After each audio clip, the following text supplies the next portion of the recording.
Hi, welcome to icon news. నేను మీ Satish.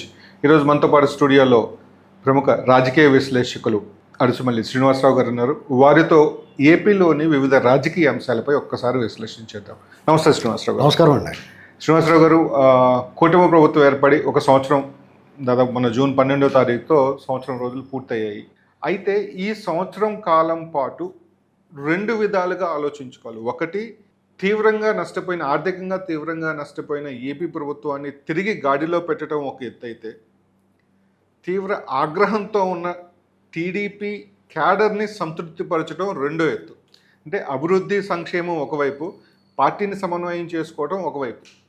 So ఈ సంవత్సర కాలంలో ముఖ్యమంత్రి చంద్రబాబు నాయుడు గారు ఈ రెండింటినీ బ్యాలెన్స్ చేసుకున్నారనిపిస్తుందా మీకు? లేదంటే ఆయన ఎప్పటిలాగే అధికారం, ముఖ్యమంత్రి తన విధులు, తన పరిధిలో విధులు, అభివృద్ధి వైపు దృష్టి సారించి పార్టీ క్యాడర్లో కాస్త ఆ నిరుత్సాహాన్ని పోగొట్టే ప్రయత్నం ఇంకా చేయలేకపోతున్నారు అని అనిపిస్తుంది. ఏమంటారు మీరు? ఇప్పుడు సాధారణంగా ఇది ఒక ప్రత్యేకమైన పరిస్థితి అండి.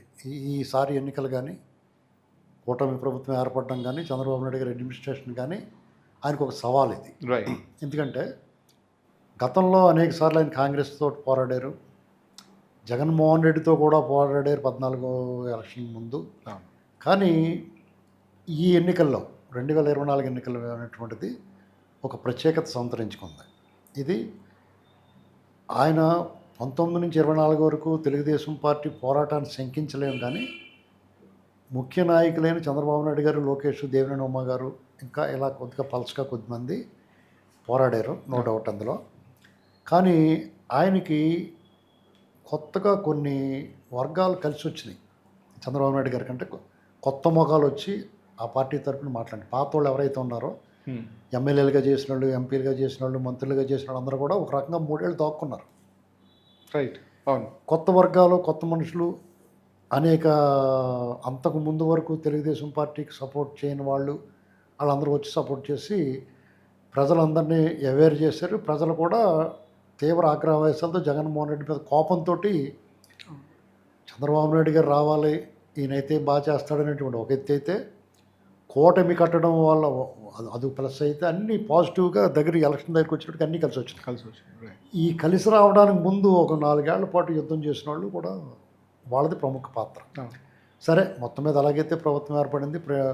12వ తారీఖున, జూన్ 12వ తారీఖు ప్రమాణ స్వీకారం చేశారు. మొన్న జూన్ 12కి సంవత్సరం అయింది.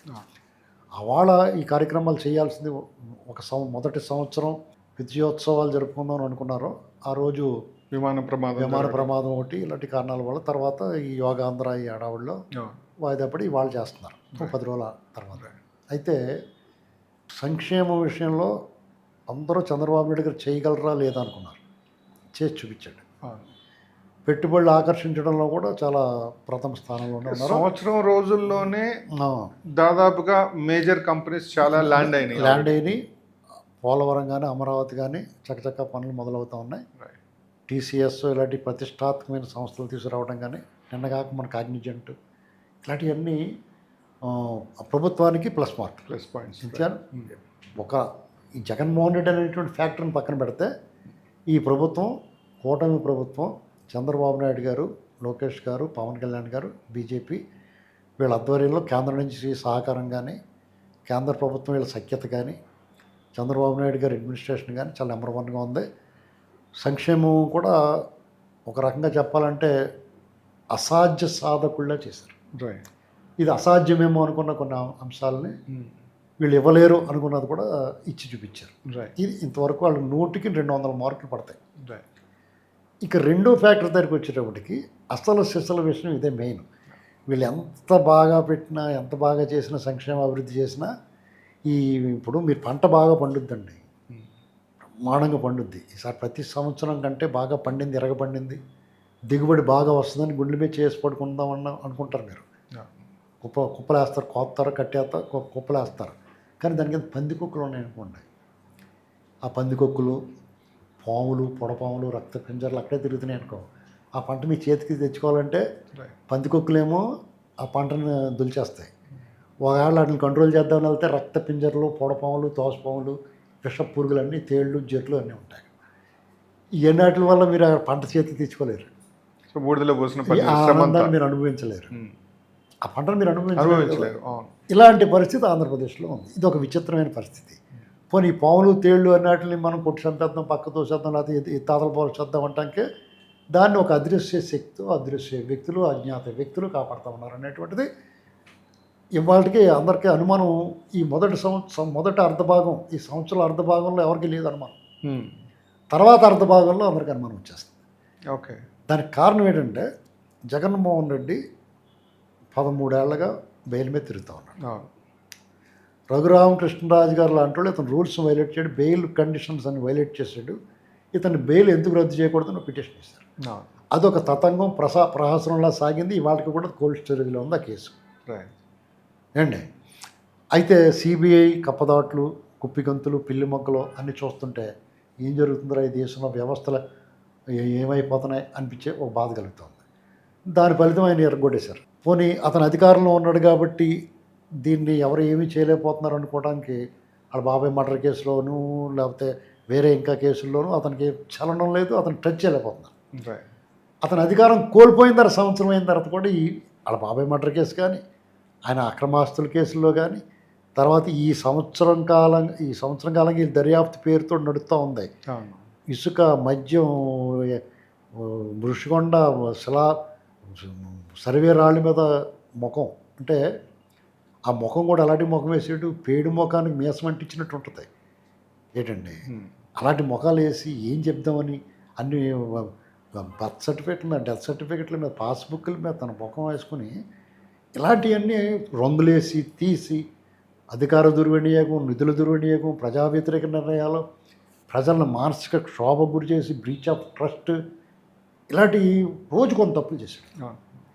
వీటిలన్నింటిలో అసలు చలనం లేకుండా అతను టచ్ చేయకుండా, అతన్నే కాకుండా పెద్దిరెడ్డి, చెవిరెడ్డి భాస్కర్ రెడ్డి, కరుణాకర్ రెడ్డి, ద్వారంపూడి చంద్రశేఖర్ రెడ్డి, సిద్దిరి అప్పలరాజు, రోగి రమేష్, పేరినాని, కారుమూరి నాగేశ్వరరావు, రోజా, బియ్యం మసూదన్ రెడ్డి, అతను స్కామ్, బియ్యం స్కామ్, ఈ ఎన్నాటిలో వీళ్ళెవరినీ కూడా కనీసం ముట్టుకోలేదు. ఇది చాలా ఆశ్చర్యంగా ఉంది అందరికీ.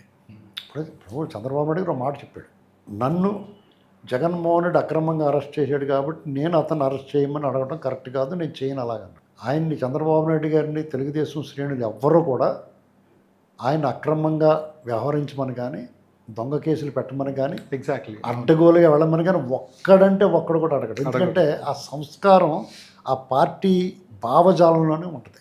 ఎందుకంటే ఆ స్పష్టత చూడండి, ఆ పార్టీ నాయకులు కూడా బయట నుంచి వచ్చిన వాళ్ళు కూడా ఇక్కడికి వచ్చిన కొంచెం మంచిగానే ఉంటారు. ఇందులో ఉన్న నాయకులు బయటకు వెళ్తే మళ్ళీ మారిపోవచ్చు. కానీ ఇందులో ఉన్నంత వరకు శంకులో పోసిన తీర్థంలాగా వీళ్ళందరూ కూడా దాన్ని ప్రత్యేకించి మనం వివరణ చెప్పక్కర్లేదు. ఇప్పుడు చంద్రబాబు నాయుడు గారు ఒక యాక్సిడెంట్ జరిగింది ఆయన పర్యటనలో కందుకూరులో. అప్పటికప్పుడు ఆ ప్రోగ్రాం ఆపి ఆ చనిపోయిన వాళ్ళందరినీ అప్పటికి క్షతగాతులు వాళ్ళు హాస్పిటల్కి వెళ్ళి వాళ్ళు పరామర్శించి వాళ్ళు పరిహారం ప్రకటించి పార్టీ తరఫున వాళ్ళు ప్రోగ్రాం క్యాన్సిల్ చేసుకున్నాడు. అలాగే ఉత్తరాంధ్రలో ఆయన ఒక పర్యటన వెళ్ళి వస్తుంటే రోడ్డు మీద ఎవరో యాక్సిడెంట్ అయింది. దానికి ఆగి తన కాన్వాయ్లోని అంబులెన్స్ ఇచ్చి పంపించి ఇలాగ అనేక సంఘటనలు. ఏంటండి ఇది జగన్మోహన్ రెడ్డి అలా కాదు కదా, ఆ కారు కింద పడిపోయి తొక్కేసిన తర్వాత కూడా తీసి తాతలు పడేసిపోయారు. కనీసం అతను సానుభూతి చెప్పలేదు. ఎవరో ఒకరిని చనిపోయిన అతనికి సంవత్సరం, ఇప్పుడు దొంగలు పడ్డ తర్వాత 6 నెలల కుక్కలు మురికిన మనిషి ఒక ప్రాణం పోయినప్పుడు కనీస సంస్కారం కదా అది. ఇప్పుడు మర్యాద. ఇప్పుడు దొంగలు పడ్డ తర్వాత 6 నెలల కుక్కలు మురుగుతాయి అంటారు ఓ సామెత. కొన్ని కుక్కలు సంవత్సరం తర్వాత కూడా మురుగుతాయి, అది సామెతే. కానీ దీనికి ఇప్పుడు నేను అన్నదానికి జగన్మోహన్ రెడ్డి సంబంధం లేదు, అది యాక్చువల్గా సామెత. ఇతను సంవత్సరం తర్వాత వచ్చాడు. వచ్చిన తర్వాత ఒక ఆయన చనిపోతే ఆయన విగ్రహం, అతను ఏమైనా దేశభక్తుడా, రాష్ట్రం కోసం ఏమైనా చేశాడా, జయాంధ్ర ఉద్యమంలో పాల్గొన్నాడా, లేకపోతే అమరావతి ఉద్యమంలో పాల్గొన్నాడా, ఏ ఉద్యమంలో పాల్గొన్నాడని అతను విగ్రహం పెట్టాడు. ఆ విగ్రహం ఆ విషయాన్ని వచ్చి వాళ్ళు పర్మిషన్ ఇచ్చిన వాళ్ళు ఇతను పెట్టాడు. ఇతను వెళ్ళటానికి బుద్ధి లేకపోతే పర్మిషన్ ఇచ్చిన వాళ్ళకి అంతకన్నా బుద్ధి లేదు. అది 3 కార్లు ఎందుకు రావాలి, ఇక్కడ కూర్చోపా అనాలా, పని పాటలేదేంటి అని చెప్పి ఇలాగే మాట్లాడాలా. ఇవన్నీ మాట్లాడకుండా కాళ్ళు పిసుకుతుంటే ఈ ప్రజలకి మీరేం భరోసా ఇస్తారు? ఈ ప్రభుత్వం, నేను చంద్రబాబు గారిని ఎవరిని అంటలేదు, ఈ కూటమి ప్రభుత్వాన్ని అడుగుతున్నాను. ఒక పక్కనే రప్ప నరుగుతూ ఉంటారు, రౌడీ షీటర్లకి వాళ్ళకి పరామర్శ చేస్తూ ఉంటాడు. నిన్న కారుతో తొక్కిచ్చేసి పక్కన పాడేసి వెళ్ళిపోతూ ఉంటారు. అడ్డగోలుగా మాట్లాడుతూ ఉంటారు.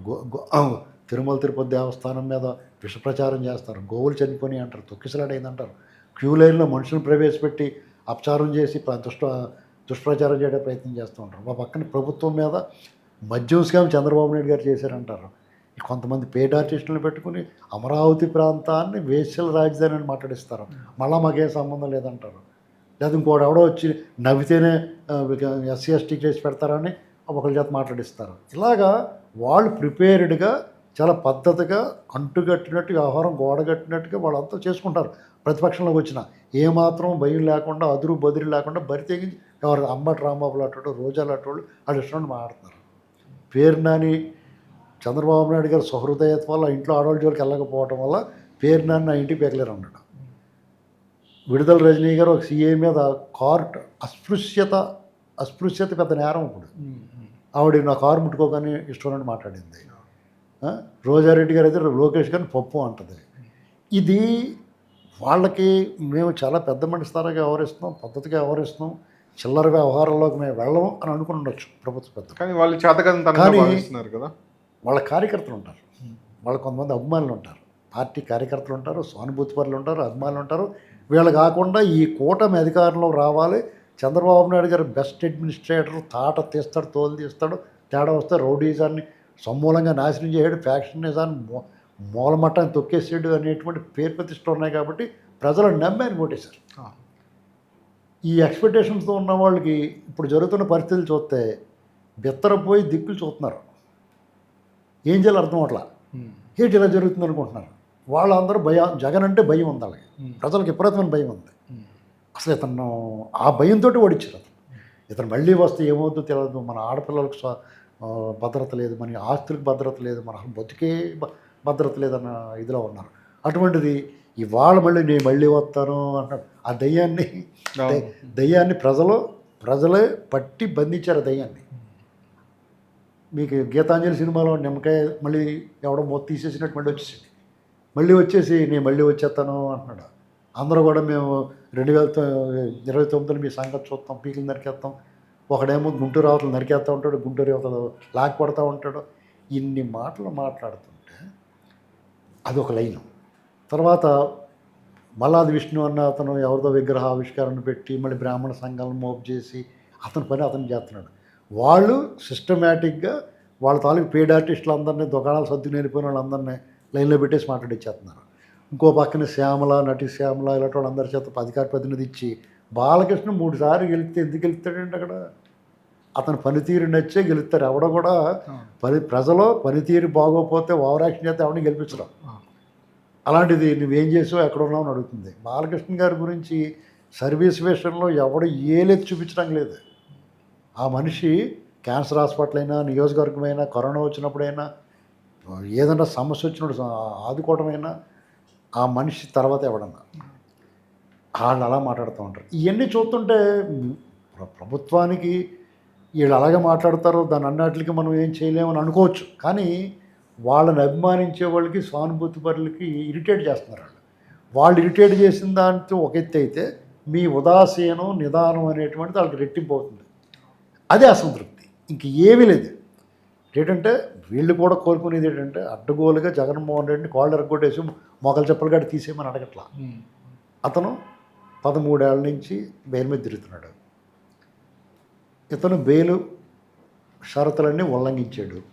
నడి రోడ్డు మీదకి వచ్చి వాళ్ళు చంపుతాను, గిమ్తాను, నరికేస్తానన్న వాళ్ళు తప్పు ఏంటి అంటున్నాడు. ప్రజలను రెచ్చగొడుతున్నాడు, ప్రాంతాల మధ్య చిచ్చు పెడుతున్నాడు. మీరు బెయిల్ ఎందుకు రద్దు చేయకూడదని ఈ ఎమ్మెల్యేలు గట్ట పిటిషన్ వేయాలి కదా, ప్రభుత్వం కూడా చర్యలు తీసుకోవాలి కదా, న్యాయ వ్యవస్థకి విజ్ఞప్తి చేయాలి కదా. ఏమండి ఇలాంటివి మీరు ఎలా వదిలేస్తారు? ఈ దేశంలో న్యాయ వ్యవస్థ నమ్ముకుని ఉన్నారు కదా, ఈ వ్యవస్థలన్నీ పనిచేస్తున్నాయి కదా, మీరు అలా వదిలేస్తే ఎలాగా? ఇప్పుడు కొమ్మినేని శ్రీనివాస్ ఉన్నాడు, ఆ కోర్టులో బెయిల్ రాలేదు, అతను ఏ కోర్టుకి వెళ్ళాలి? హైకోర్టుకి వెళ్ళాలి. సుప్రీంకోర్టుకి వెళ్తే సుప్రీంకోర్టు ఏం చెప్పాలి? నువ్వు హైకోర్టుకి వెళ్ళి అక్కడి నుంచి రావయ్యా అని చెప్పాలి. అలా కాకుండా ఆడవాడికి పెట్టేసి ఏంటండి ఇది అని అడగాలి కదా. మనం అడిగితే నేరం అంటారు, అడగకూడదు అంటారు, కంటెంప్ట్ ఆఫ్ కోర్ట్ అంటారు. మరి దీనికి సమాధానం ఏది? ఎవరు దీన్ని ఈ చర్చ జరగొద్దా? ఓ పక్కనేమో వీళ్ళు భయంకరంగా లాగుంటే వాళ్ళ మీద పోరాడిన పరిస్థితి ఏంటి? గత 5 సంవత్సరాలు వాళ్ళ మీద పోరాడి ఏమి సాధించినట్టు? పోనీ వీళ్ళు ఏమన్నా అలా పోరాడిన వాళ్ళు ఏమన్నా నెత్తిన పెట్టుకున్నారా? వాళ్ళని పట్టించుకుంటే అందరితో పాటు రెండరా వరుసలో నిలబడి పెడతాం మీకు భోజనం అంటున్నారు.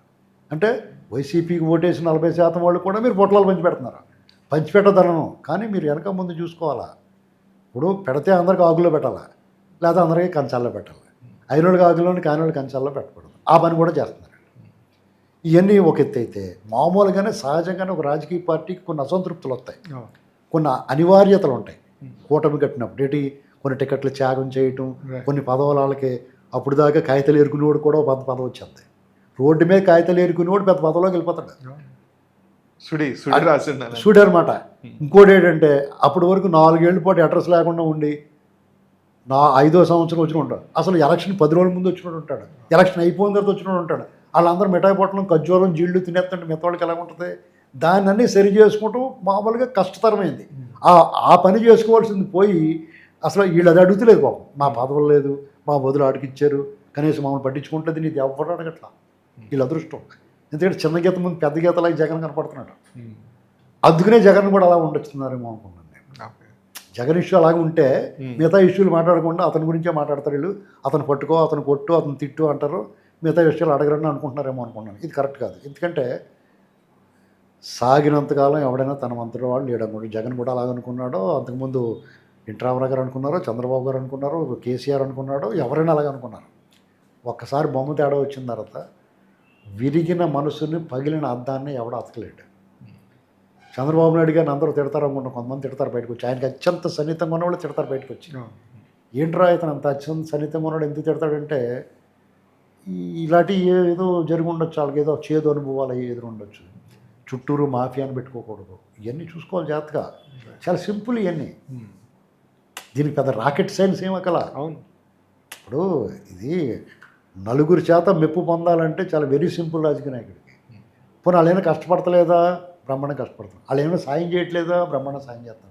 లోకేష్ గారు ఎక్స్ట్రాడినరీ పెర్ఫార్మెన్స్. కార్యకర్తలు ఆదుకోవడంలో కానీ వాళ్ళు సపోర్ట్ చేయట్లేదు. కానీ ఎక్కడ ఇంకా చిన్న తేడా ఎందుకు వస్తుంది? అది కదా గమనించాలి. ఎక్కడో సోషల్ మీడియాలో వచ్చిన వార్తకు మీరు స్పందించగలుగుతున్నాం. మీకోసం దుప్పు కొట్టుకుంటా పనిచేసిన వాటి గురించి మీరు పట్టించుకోకపోతే అది మీరు ఏ రకంగా సూపర్ అనిపించుకుంటుంది? అవునా కదా? ఇది తెలియకుండా ఏమవుద్దంటే భవిష్యత్ తరాలకు నాయకుడికి ఎదగాలనుకున్న వాడికి మైనస్ అవుతుంది. ప్రభుత్వం బాగోలేదంటే బ్రహ్మాండంగా ఉంది, చూడటానికి అంతా బాగానే కనిపిస్తుంది. కానీ అందరికీ లోపల ఏదో దేవుతున్నట్టు ఉంది కడుపులో. అది అనేక రకాలు. సాధారణంగా ప్రభుత్వం మీద ఉండే వ్యతిరేకత ఉంటుంది. కరెంట్ పోయిందనుకో, వాళ్ళు ఉన్నప్పుడు కరెంట్ పోలేదు ఇప్పుడు పోయిందంటారు. అవును. ఏ కంపారిజన్ చేస్తారు. ధాన్యం ఉంది, కొనుగోళ్ళకి అవకతవకలు ఉన్నాయి, కమిషన్ కొట్టేస్తున్నారు. బ్రోకరు మిల్లరు కలిపి చెరుకు 125కి 250 రూపాయలు దొబ్బేస్తున్నారు గోదావరి జిల్లాలో. ఎలక్ట్రికల్ కాంట్రాక్ట్ ఉద్యోగులకి వీళ్ళు పర్మనెంట్ చేస్తాను. గత ఎన్నికల్లో హామీ ఇచ్చారు, జీతాలు పెంచారు, ఇప్పుడు పర్మనెంట్ చేస్తున్నారు. అది ఇంకా అలాగే పెట్టారు. ఇలాంటివి కొన్ని ఉంటాయండి. అవి నెరవేర్చడానికి టైం ఉంది, చేయొచ్చు, కానీ దాన్ని అడ్రస్ చేయాలి. సపోజ్ ఒకటే లెక్కండి, సంవత్సరం పాటు ఎందుకు ఇవ్వలేదండి నామినేటెడ్ పదవులు? మీరు సంవత్సరం ఎందుకు పట్టింది? 6 నెలలు ఇవ్వాలి. ఎందుకంటే ఎప్పుడు పద్ధతి వదిలేయాలి. ఈసారి ఆవురుమంటూ ఉన్నారు జనం. ఓ పక్కన జగన్ చూశారు, ఏమాత్రం మొగమాటలు అక్కడ దాన్ని నిండా రెడ్డిలు నింపేసాడు. అది చూసిన తర్వాత లోపలే నింపాడు. అది తప్పే అన్నాం అందరం. మీరు అలా నింపొద్దు, కానీ మీ పార్టీ వాళ్ళు నింపాలి కదా. మీరు పోలీసు యంత్రాంగం అంతా కూడా 2 జగన్ మనుషులు ఉన్నారని కొంచెం చెప్పుకున్నాం. అది కళ్ళ ముందు కనపడుతుంది. వాళ్ళు ఎందుకు మీరు సరి చేయలేకపోతున్నారు? పేషీల్లో అలాంటి వాళ్ళు మనుషులు ఉన్నారు, అన్ని చోట్ల అలాంటి మనుషులు ఉన్నారు. దానివల్ల మీరు ఏం మంచి చేస్తే సుఖమే ఉంటుంది. వాళ్ళు ఏదో చెడగొడతారు, కొత్త రూల్స్ పెడతారు, దానివల్ల ఇబ్బంది వచ్చేస్తుంది. ఎలక్ట్రికల్ డిపార్ట్మెంట్లో కేవలం మీ పొరపాటు మీ విధానాల వల్ల కాకుండా వాళ్ళ ఎగ్జిక్యూషన్ వల్ల తేడా వస్తుంది. దీనివల్ల ప్రజల్లో తెలియకుండానే మీ మీద వ్యతిరేకత వస్తుంది. మీరు ఎంత చేసి వ్యతిరేకత మూటగట్టుకుని మీరు దుకాణం సర్దుకున్నారనుకోండి, ఆడు మళ్ళీ వచ్చేస్తాడు కత్తిని ఊరుకుంటాను. ఇది భయం అందరికీ. నేనేమనుకుంటానంటే జగన్మోహన్ రెడ్డి రాకపోవచ్చు, జగన్మోహన్ రెడ్డికి అవకాశం లేదు. ఎందుకంటే వాళ్ళ ఆవిడ వచ్చేస్తే, లేదా వాళ్ళ కూతుళ్ళు వచ్చేస్తే ఫ్రెష్ క్యాండిడేట్లు దింపేస్తారు. కానీ ఈ అరాచక యంత్రాంగం అంతా వాళ్ళే ఉంటారు కదా. మీరు వాళ్ళ సమూలంగా వైరస్ని నాశనం చేయకుండా మీరు మీ అన్వేషాలు ఎక్కడితే రేపొద్దున మా పిల్లలకి మాకైనా ఇబ్బంది ఉంటుందేమో అనుకుంటే, మరి మీకోసం కోట్లాది మంది యుద్ధం చేసిన ఆ సైనికుల పరిస్థితి ఏంటి? ఇది అందరిలో మెదులుతున్న సమస్య, ప్రశ్న. ఇప్పుడు ఏబి వెంకటేశ్వర గారు ఉన్నారు, జగన్మోహన్ రెడ్డి ఏమాత్రం మొగమాట లేకుండా ఎవరు ఏమనుకుంటారో అనుకోకుండా కూడా ఆయన వేధించి 5 ఏళ్ళు ఆయన డ్యూటీ చేయకుండా చేసి జాస్తి కృష్ణ కిషోర్ గారి మీద కేసులు పెట్టి ఆయన లక్కీగా ఆయన సెంట్రల్ గవర్నమెంట్ ఆదుకుంది. ఎన్వి రమణ గారిని ఆయన అత్యున్నత పదవి ఒక తెలుగువాడికి వస్తున్నాడు ముందు అడ్డం పడ్డాడు. మళ్ళీ ఆయన సన్మానాలు తీసుకున్నాడు. సన్మానాలు తీసుకున్నాడు, సన్మానాలు తీసుకుని కరుణాకర్ రెడ్డి లాంటి నాస్తికుడిని తిరుపతిలో పోగొట్టాడు, ఇవన్నీ చేశాడు. అంటే ఏళ్ళలో కూడా లోపం ఉంది. అర్థమైందా? మన బంగారం మంచిదైతే అన్నట్టు ఉంటుంది. ఏంటండి నిమ్మగడ్డ రమేష్ చౌదరి ఇలాగా అతను డైరెక్ట్గా కుల విద్వేషాన్ని రగిల్చారు. మీరు కుల విద్వేషం లేదు అది అందరూ నమ్ముతారు, కనీసం మీరు అర్హులకు కూడా అవకాశం ఇవ్వకుండా మీరు చేస్తున్నారు. అదొక బాధ ఉంది. కమ్మ సామాజిక వర్గం డెఫినెట్గా ఈ పార్టీకి దూరంగా జరిగింది, అందులో అనుమానం లేదు. దానికి కారణం ఏంటంటే అనేక దృష్ట్యాంతరాలు ఉన్నాయి, అనేక కారణాలు కనపడతా ఉన్నాయి కళ్ళ ముందు.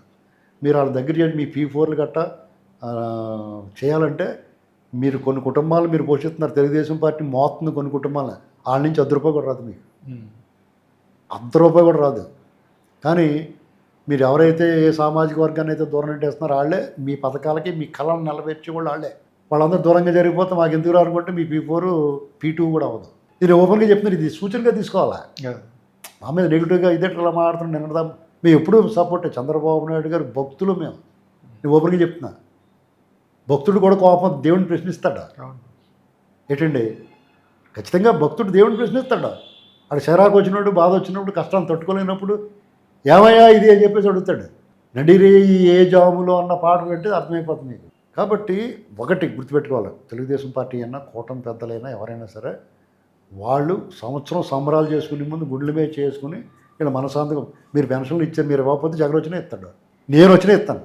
ఇఫ్ ఫైవర్ మీరు 4,000 నేను 5,000 కూడా ఇస్తాను. నా సొమ్మేం పోయింది ఏంటండి?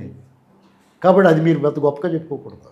ఎవరికోసం ఇస్తారు అంటారు వాళ్ళే, మీ సొమ్ము ఇస్తున్నారా అంటారు వాళ్ళే. మీరు చేయాల్సింది ఏంటంటే ఆ పావులను కొట్టాడురా, పావులను మెళ్ళ వేసుకుని గిర తీసి కొట్టాడురా, అది వీరుడిగా చెప్పుకుంటారా. ఆ సింహంతో పోరాడాడురా, సింహాన్ని 2గా చీల్చాడురా, ఆడే మనకు కావాలరా, మన అతను అంకాలు ఉండాలిరా, మనకు అండగా ఉంటాడురా అనుకుంటారు. మీలో వీరత్వం, శూరత్వం, ధీరత్వం, శౌర్యము, పరాక్రమము ఇవన్నీ ఉండాలి. మనం జరిగేది రాజకీయం కాదు, యుద్ధం చేస్తున్నాం ఇక్కడ. ఎలాంటి మనుషులతో యుద్ధం చేస్తున్నారు ఇక్కడ? నేరస్తుడు, క్రూరులతో యుద్ధం. క్రూరుడు, అత్యంత క్రూరుడు, అరాచకవాది, అవినీతిలో ఉగ్రవాదం, అక్రమాస్తుల కేసులో ఉన్న అవినీతి ఉగ్రవాది.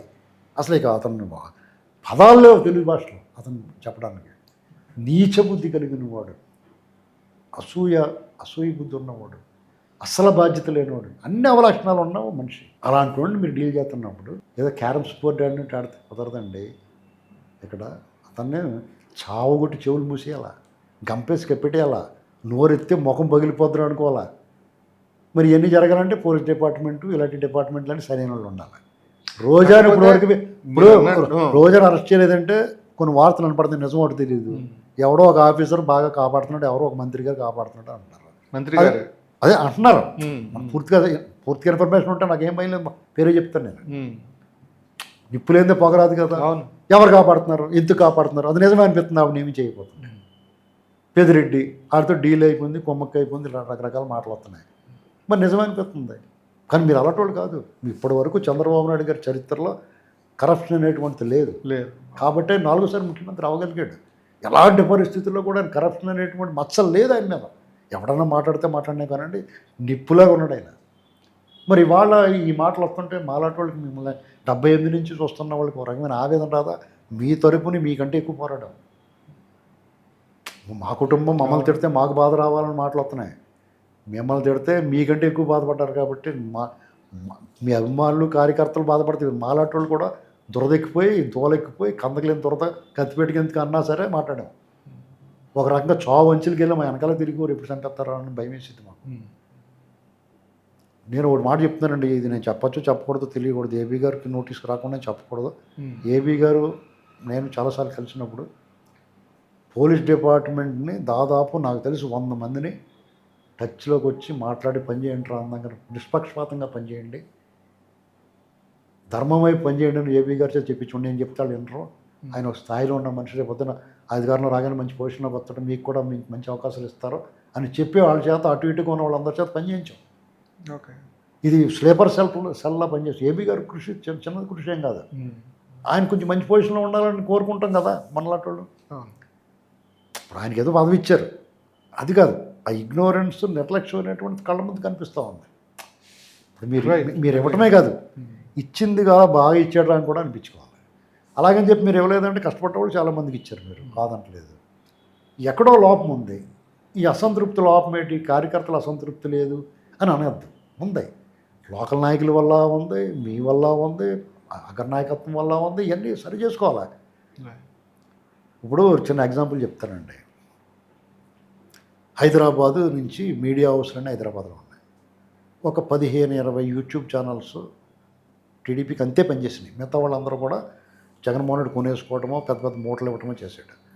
ఈ యూట్యూబ్ ఛానల్స్లో లాస్ట్ మూమెంట్లో ఏమైనా సహాయం చేశారో లేదో తెలియదు నాకు, కానీ 4-5 ఏళ్ళుగా నాకు తెలుసు, నాలాంటి పిలిచారంటేనే వాడు టీడీపీ సపోర్టర్ అని లెక్క. నేను జగన్ వ్యతిరేకంగా మాట్లాడాను, నేను ఓపెన్గా చెప్తాను.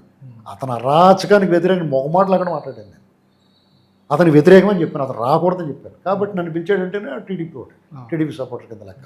మిగతా వాళ్ళు నన్ను పిలవరు. ఒకవేళ పిలిచినా కానీ వెళ్ళి తిట్టేస్తాను కాబట్టి అది పబ్లిష్ చేయరు. వాళ్ళలో ఎంతమందిని ఈయన పిలిపించుకుని ఒక కాఫీ తాగాడు. ఇది అందరిలో లోపల గూడు కట్టుకుని ఉంది. ఇది తెలుసుకోవాలి. కొన్ని చిన్న చర్యలు, చిన్న వ్యవహారం భుజమే చేస్తాడు. మాతో బాగా మాట్లాడాడు చంద్రబాబు గారు. మొన్న నేను రాజేష్ గారు మేము అంతా వెళ్ళినప్పుడు చాలా బాగా మాట్లాడారు. రాజేష్ గారు చెప్పాడు మేము ఏం చేసే ఉన్నాను, మా గురించి ఆయనకి తెలుసు, 4-5 సార్లు 10 సార్లు కలిసి ఉన్నాం. కొంతమంది మా గురించి చెప్పారు, ఆ తీరికలు ఉండదు. మన చుట్టూ ఉన్న వాళ్ళు దాన్ని అందిపుచ్చుకోవాలి, వాళ్ళకి తీరిక ఉండదు. అక్కడ మాఫియా పనిచేస్తూ ఉంటుంది, రకరకాలుగా ఉంటాయి. సీఎం గారి చుట్టూ ఒక మాఫియా వీళ్ళ గురించి ఎందుకు చెప్పాలి మనం, ఎందుకు వీళ్ళ గురించి, అది వాళ్ళ తప్పు కూడా కాదు. ఎందుకంటే వాళ్ళ పని వాళ్ళు చేసుకుంటారు, చూస్తారు, మన పని ఎందుకు చేస్తారు. మళ్ళీ తింగిరి వాళ్ళు కానీ గోడ గురించి మాట్లాడతాం. నేనేం చెప్పాను తెలుసు అప్పుడు బాబు గారికి, ఏమన్నా 10 మంది 20 మంది యూట్యూబర్స్ గట్టా ఉన్నారో వాళ్ళందరితో కాఫీ తాగి సమోసా పెట్టి కాఫీ తాగండి అని చెప్పాను. మనం తప్పకుండా చేద్దాం, కూర్చోవాలి వాళ్ళందరితో అన్నాడు. ఆయన చాలా ఫెయిర్ అండి. దాన్ని ఆయన దగ్గరికి తీసుకెళ్ళగలిగినోడు ఉండాలి, లోకేష్ దగ్గరికి ఆయన దగ్గరికి తీసుకెళ్ళగలిగినోడు ఉండాలి, దాన్ని మొబైలైజ్ చేయగలిగినోడు ఉండాలి. మొన్న ఎప్పుడో జై గారు లాంటి ఎవరో చేశారంటే అది అంతకన్నా ముందే జరగాలి. 1 year తర్వాత జరగడం అనేటువంటిది చాలా దురదృష్టకరం, విచారకరం. అసలు ప్రమాణ స్వీకారం నాడే ఎవరు మన ఈ విజయోత్సవానికి కారకులు, ఎవరు సైనికులు ఉన్నారో యుద్ధంలో బాగా ఆరితేరిన యోధులు ఎవరో అని పిలిపించాలి. అదేం జరగల. అలాంటి చిన్న చిన్న అసత్వం, చిన్న చిన్న నీటి పొట్టులే వాగులై వంకలై ఏరులై ఉధృతంగా ప్రవహిస్తాయి, జలపాతాలు అయిపోతాయి. అది గుర్తుపెట్టుకోవాలి. ఇక జగన్మోహన్ రెడ్డి గురించి మనం ఎంత తక్కువ మాట్లాడుకుంటే అంత మంచిది. ఎందుకంటే నాకు సిగ్గేస్తుంది. 5 ఏళ్ళు ఇటు దుర్మార్గుడు, అరాచకవాదుడు, ఏడు మొహమోడు, ఎవడు సత్తాడు దగ్గరికి ఏడు మొహం వేసుకెళ్తాడో, పొట్లాలు చేతులు పీసుకుంటాడో, దండుపాళ్ళు బ్యాచ్ అని తిట్టి ఇవాళ కూడా ప్రభుత్వం మారిన తర్వాత వీళ్ళు వీరులు సూర్యులు విశ్వగురువులు అటువంటి కేంద్రంలోనూ బెస్ట్ అడ్మినిస్ట్రేషన్ ఆంధ్రప్రదేశ్లోనూ సీఎంగా ఉండగా కూడా అటు దుర్మార్గుడు అని ప్రజల చైతన్యం రావాలి, ప్రజలు తిప్పికొట్టాలంటే ఇంతకన్నా దౌర్భాగ్యం దారిద్ర్యం ఇంకోటి ఉండదని చెప్పేసి నాకు సిగ్గేస్తుంది అతను తిట్టాను.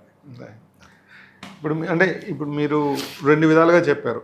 అభివృద్ధి సంక్షేమం మీద చంద్రబాబు నాయుడు ప్రభుత్వానికి ఈ సంవత్సర కాలంలో జరిగిన ఆయన ప్రభుత్వానికి మార్కులు ఇవ్వాలంటే 100కి ఎన్ని మార్కులు ఇస్తారు? 200 ఉంటాయి. 100కి 200 డెఫినెట్గా. ఎందుకంటే ఇదంతా పెంట చేసిపోయాడు.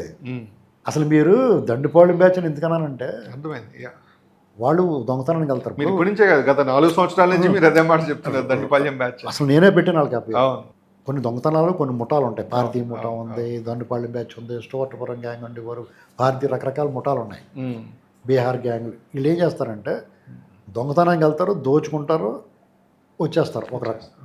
కొంతమంది దొంగతనానికి వెళ్తారు, దోచుకుంటారు, ఉన్నది తినేసి వచ్చేస్తారు. కొంతమంది దొంగతనానికి వెళ్తారు, దోచుకుంటారు, ఉన్నది తినేస్తారు, ఉన్న వాళ్ళని చంపేసిపోతారు.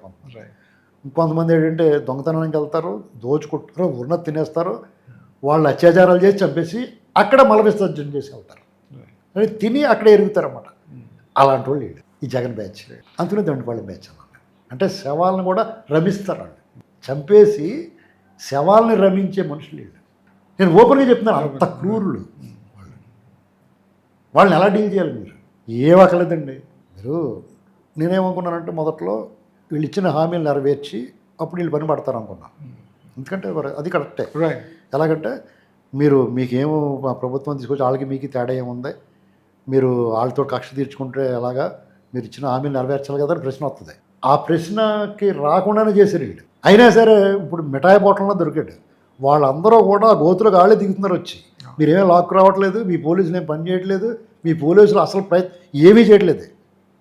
వాళ్ళందరూ ఆడ వచ్చి దిగుతున్నారు గోతులకి. దాన్ని కూడా మీరు సరిగ్గా చేసుకోకపోతే జత్వానీ కేసు కానీ, రఘురామకృష్ణరాజు గారి కేసు కానీ డిజాస్టర్ ఈ ప్రభుత్వం. మద్యం స్కామ్ అలా సాగుతూ ఉంది. బియ్యం స్కామ్, చంద్రశేఖర్ రెడ్డి అసభ్య పదజాలంతో మాట్లాడి అంబటి రాంబాబు మాట్లాడలేదా, చంద్రశేఖర్ రెడ్డి మాట్లాడలేదా, ఎవడు మడతాడు మాట్లాడు, వాళ్ళందరినీ ఎందుకు వదిలేశారు అనేటువంటిది అభివృద్ధి సంక్షేమంలో ఒక అద్భుతం. రైట్. పార్టీ క్యాడర్ని సంతృప్తిపరిచే విషయంలో కావచ్చు, తప్పు చేసిన వారిని శిక్షించే కార్యక్రమంలో కావచ్చు, 100కి ఎన్ని మార్కులు ఇస్తారు? పాస్ మార్కులు బొటాబొటీగా ఉన్నాయండి. పాస్ మార్కులే బొటాబొటీ, అది కూడా నాకు డౌటే. గ్రేస్ మార్కులతో వచ్చినట్టే. Thank you so much sir. చూశారు కదా, అభివృద్ధి సంక్షేమం వైపు 100కి 200 మార్కులు ఇచ్చిన అడుసుమల్లి శ్రీనివాసరావు గారు పార్టీ క్యాడర్ని సంతృప్తిపరిచే విషయంలో, గతంలో తప్పు చేసిన వారిపై చర్యలు తీసుకునే విషయంలో మాత్రం బొటాబొటీ మార్కులు, పాస్ మార్కులు మాత్రమే ఇచ్చారు. ఇవి సూచనలుగా తీసుకొని కూటమి ప్రభుత్వం తమని తాము కాస్త మార్చుకునే, సరిదిద్దుకునే ప్రయత్నం చేస్తుందని ఆశిద్దాం. సో మరోసారి మరో అతిథిగా మళ్ళీ కలుద్దాం. అంతవరకు